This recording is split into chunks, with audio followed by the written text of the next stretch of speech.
जय श्री कृष्ण। सोनी एम्पायर।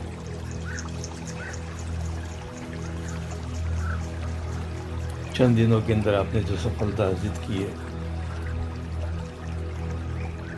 उसके लिए मैं आपकी मेहनत को, आपकी लगन को और आपके विचारों को नमन करता हूँ। हमने सोचा था कि सफल जरूर होंगे, लेकिन इतनी जल्दी सफलता मिलेगी हमें बिल्कुल दिल में नहीं था। इसका सारा श्रेय आप तीनों की मेहनत को और आप तीनों की लगन को जाता है, और उस सफलता में हम भी शामिल हैं। तो हम भी अपने आप को बड़े गौरवान्वित महसूस कर रहे हैं, अपने आप को बड़े देख रहे कि भाई हमारे साथ भी लोग हैं। बहुत बहुत धन्यवाद मैं आप सभी को देता हूँ। आज का विषय समाज की जो हमारी बेटियां हैं, उनकी शिक्षा के लिए।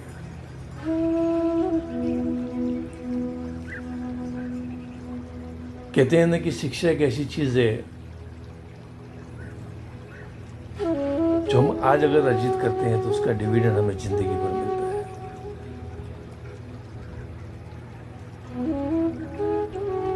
हमारे पास अगर धन है तो उस धन का हम सोना ले सकते हैं, उस धन का हम डायमंड ले सकते हैं, लेकिन वो सोना और डायमंड कहीं ना कहीं हमें खोने का या उसकी कीमत कम होने का हमेशा डर लगा रहता है। लेकिन हमारे पास अगर शिक्षा है, हमारे पास जो शिक्षा का ज्ञान है, तो ज्ञान को दुनिया की कोई ताकत कम नहीं कर सकती है। वही शिक्षा अगर हम अपनी बेटियों को देते हैं, वही ज्ञान अगर हम हमारी बेटियों को देते हैं, तो आप सोचिए कि समाज में कितना बड़ा परिवर्तन आएगा। तो शादी के चंद महीनों बाद रोती बिलखती अपने माता पिता के पास वापस आ जाती है। कोई लड़की अगर हमारे द्वारा दिए हुई शिक्षा में और अपने पैरों पे खड़ी है, वो लड़की कहेगी, मम्मी पापा आप मेरी चिंता तो मत कीजिए, आपने मेरी शादी करा दी, आपने मेरे हाथ पीले कर दिया, आपने मेरा कन्यादान कर दिया, आपने अपना कर्तव्य पूरा कर लिया। ये मेरी बारी है, मैं अपने पैरों पे खड़ी हूँ, आप मेरी चिंता बिल्कुल मत करना। उस पल को आप याद कीजिए। उस क्षण अगर भगवान किसी के साथ ऐसा न करे, और होता है, वो बेटी अगर आपको कहती है कि पिताजी मम्मी मेरी तो बिल्कुल चिंता मत करना,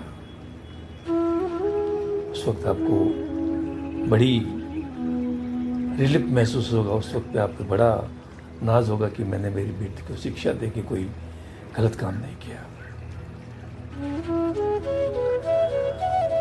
हर बार हम कोसते हैं कि हमारी बेटी ससुराल में एडजस्ट हो, हम उसे हर बुरे के लिए उसे तैयार रहने के लिए कहते कि नहीं बेटा, मेरे साथ भी ऐसा हुआ तो तेरे साथ भी होगा।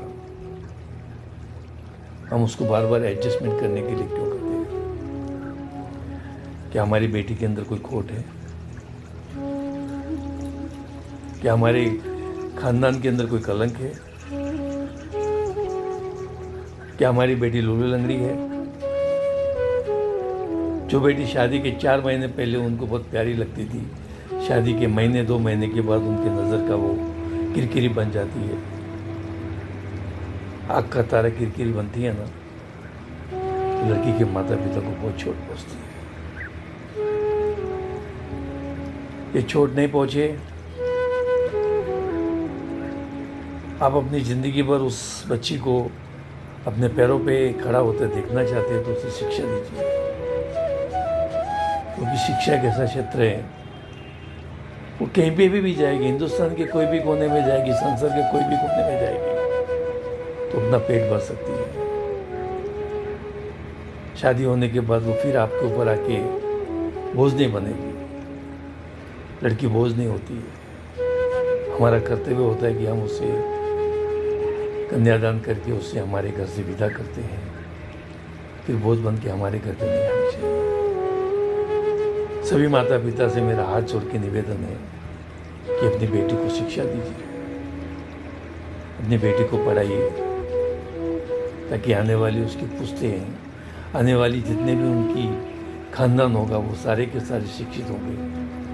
और शिक्षा जो एक ऐसी क्षेत्र है जहाँ पे आदमी कहीं पे भी जाएगा तो उसे निराश नहीं होना पड़ेगा। मराठी के अंदर एक कहावत है कि मुलगी शिकली आणि प्रगती झाली। आप भी अपनी बेटी को पढ़ाइए, समाज की प्रगति कीजिए, अपने समाज की प्रगति के साथ साथ देश की भी प्रगति कीजिए। और देश की प्रगति होगी तो कोई भी बेटी फिर रोते हुए नहीं आएगी, उसे हमें गर्व महसूस होना चाहिए। बहुत बहुत धन्यवाद दूंगा मैं अपनी तरफ से सोनी वॉरियर को और उन सभी माता पिता को जो बेटी की शिक्षा के लिए हमेशा आगे आते हैं। धन्यवाद।